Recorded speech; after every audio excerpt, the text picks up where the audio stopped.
అదరగొట్టే కారం రంగు రుచి ఆచి కారం పొడి. జగన్ అసలు విషయం బయట పెట్టగానే ఏం చేయాలో దిక్కుతోచక సాక్షి డిబేట్లపై పడి ఏడ్చారు. ఆయన ఏడుపును ఒకసారి స్క్రీన్ పైన చూద్దాం సార్. బాగుంది ఆ ఏడుపు కూడా, అది కూడా చూద్దాం ఒకసారి ఎలా ఏడ్చారనేది. ఎస్, ఇవేం పిల్లి మొగ్గలు. గూగుల్ హబ్పై మొన్నటిదాకా విషం, వేస్ట్, గోడౌన్, కాలుష్యం అంటూ ప్రచారం. 10 రోజులుగా అదే పనిగా బురద జల్లుడు. జగన్ రోత మీడియాలో చర్చల పరంపర. బాగానే ఫాలో అవుతున్నారు, అయితే మొత్తానికి బాగానే ఫాలో అవుతున్నారు. డే 1 నుంచి గూగుల్ని మేము స్వాగతిస్తున్నాం అని అంటూనే, ఆ డేటా సెంటర్ను స్వాగతిస్తున్నాం అని అంటూనే ఎన్ని ఉద్యోగాలు ఇస్తున్నారు చెప్పండి అని క్వశ్చన్ చేశాం. ఆ క్వశ్చన్లో భాగంగా మీరు SIPB state investment promotional board ప్రకారం 200 ఉద్యోగాలు మాత్రమే వస్తాయని సంతకాలు పెట్టారు. కాబట్టి ఈ ప్రభుత్వం 200 ఉద్యోగాలు వస్తే అది గోడౌన్ అవుతుందని ఆ రోజు చెప్పాం. ఈరోజు మళ్ళీ చెబుతున్నాం, అది గోడౌనే అవుతుంది. జగన్మోహన్ రెడ్డిలా విజన్ ఉండాలి. ఎవరికైనా విజన్ ఉంటేనే ఉద్యోగాలు వస్తాయి. ఒక ఎకో సిస్టమ్ డెవలప్ చేస్తేనే ఉద్యోగాలు వస్తాయి. రాధాకృష్ణ గారు రేపు కూడా మీ పేపర్లో రాసుకోండి. మళ్ళీ ఈరోజు సాయంత్రం డిబేట్లో దాన్ని గోడౌన్ అన్నారని. ఎస్, గోడౌన్ అనే అంటాం 200 ఉద్యోగాలు వస్తే. దాని చుట్టూ ఎన్ని ఉద్యోగాలు వస్తాయి, ఎన్ని ఉద్యోగాల కల్పన జరుగుతోందన్న విషయాన్ని లోకేష్ గారు, ముఖ్యమంత్రి గారు చెప్పేంత వరకు, లేకపోతే జగన్మోహన్ రెడ్డిలా విజన్ ఉండి ఆ విజన్తో 25,000 ఉద్యోగాల కల్పన జరిగితే అప్పుడు ఒప్పుకుంటాం. జగన్మోహన్ రెడ్డి గారు ఏం చేశారనేది ఒక్కసారి నేను స్క్రీన్ పైన చూపిస్తాను చూడండి. కేవలం డేటా సెంటర్ మాత్రమే వస్తే ఉద్యోగాల కల్పన జరగదు.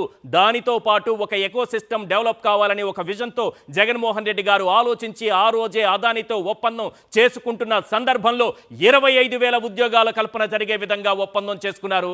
దానికి సంబంధించినటువంటి కాపీ మీరు ఇక్కడ చూస్తున్నారు. ఇందులో నేను ఇది 3వసారి వరుసగా డిబేట్లలో 3వసారి చదివి వినిపిస్తున్నా. ఇందులో చాలా క్లియర్గా Adani enterprises limited for establishing and integrated data centre park and technology business park including a 200 megawatt data centre park, IT business park, skill university and recreation centre in Madhurawada, Visakhapatnam with an overall committed investment of 14,634 crores and committed direct employment 24,990. Full screen వీలైతే తీసుకోగలిగితే ఆ 24,990 ఉద్యోగాల కల్పనకు ఆ రోజు ఇచ్చినటువంటి జీవోను మనం చూడొచ్చు. మరి ఎక్కడుందండి చంద్రబాబు నాయుడు గారికి విజను? రాధాకృష్ణ గారు గోడౌన్ అన్నారని పెద్ద బాధపడిపోయి కన్నీళ్లు గార్చేస్తున్నారే. అదానీ పేరు దాచిపెట్టి మోసం చేయలేదా మీరు? 200 ఉద్యోగాలు మాత్రమే వస్తాయని మీ SIPBలో మన రాష్ట్ర ప్రభుత్వం ఒప్పుకుందా లేదా? 200 ఉద్యోగాలు ఎవరికి కావాలండి? దాని చుట్టూ ఎకో సిస్టమ్ డెవలప్ చేయమని కదా అడుగుతున్నది. వైఎస్ఆర్సీపీ అడిగినా, గత ప్రభుత్వం అడిగినా అదే కదా చేసింది. 25,000 ఉద్యోగాల కల్పనకు ఆ రోజు ఒప్పందం జరిగింది కదా, దానిపైన మాట్లాడండి సార్ అంటున్నాం. మీరు అంత విషయాన్ని వదిలేసి, అదాని విషయాన్ని వదిలేసి, ఉద్యోగ కల్పన వదిలేసి, ఈ రాష్ట్ర యువత భవిష్యత్తును వదిలేసి కేవలం చంద్రబాబు నాయుడు గారి కోసం, కేవలం లోకేష్ గారి కోసం గోడౌన్ అనేశారు అని కన్నీళ్లు గార్చేస్తున్నారే. ఉద్యోగాలు ముఖ్యం సార్. మనం ఇచ్చే ఎన్ని వేల కోట్లు ఇస్తున్నాం మనం? 20,000 కోట్లకు పైగా వాళ్ళకి రాయితీలు ఇస్తూ, 22,000 కోట్ల రూపాయల రాయితీలు ఇస్తూ ఉద్యోగాలు అడగమా మనం? అడిగితే మీకు తప్పైందా? రేపు రాయండి మళ్ళీ ఇదే మాట అన్నారని. ఉద్యోగ కల్పన జరిగి తీరాల్సిందే, అంతవరకు క్వశ్చన్ చేస్తాం. రేపు మళ్ళీ మీ పేపర్లో రాసుకోండి చర్చలు పెట్టారని. చూపించమనండి ఇలాంటిది ఏదైనా ఒప్పందం జరిగి ఉంటే చంద్రబాబు నాయుడు గారిని, లోకేష్ గారిని. ఎస్, మరి మీరు భూములు ఇచ్చేశారు. ఆ రోజే చంద్రబాబు నాయుడు గారు అదానికి అద్భుతంగా భూములు ఇచ్చారంట. రామోజీరావు గారు రాశారు. మరి మీరిద్దరు కలిసి ఆ రోజు పేపర్లో ఏం రాశారు ఒక్కసారి అది చూపించండి. వీళ్ళ అసలు రంగు బయట పెడదాం.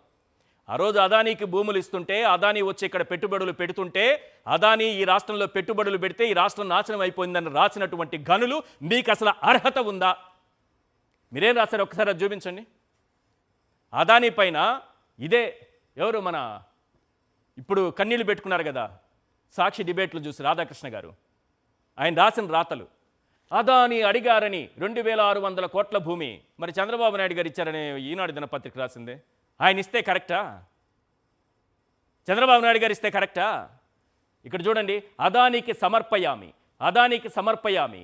గంగవరంలో 90% అదానికే. అదానీ కోసం అడ్డగోలుగా అదానికే బందరు లడ్డు. ఆ భేటీల మర్మమేంటి? మరి దాచిపెట్టిన మర్మమేంటి సార్? అదానీ పేరు దాచిపెట్టిన మర్మమేంటి? గంగవరం ఆ గ్రూపులో విలీనం చేద్దామా? అదానికి రాసినట్టే బొగ్గు టెండరు అదానికే గంగవరం పోర్టులో 100% వాటా ఈనాడు. మరి ఈనాడు మారిపోయింది రాత. ఈనాడు రాసిన రాత ఆనాడు, ఈనాడు రాత మారిపోయింది. అదానీ చేతికి గంగవరం పోర్టు. మీరు అదానీ పైన రాసిన రాతలు చూడండి. విశాఖపట్నం పైన మీరు చిమ్మిన విషం. అదానీ డేటా సెంటర్ వస్తుందంటే విశాఖ మునిగిపోతుంది, అంతా కొట్టుకుపోతుంది.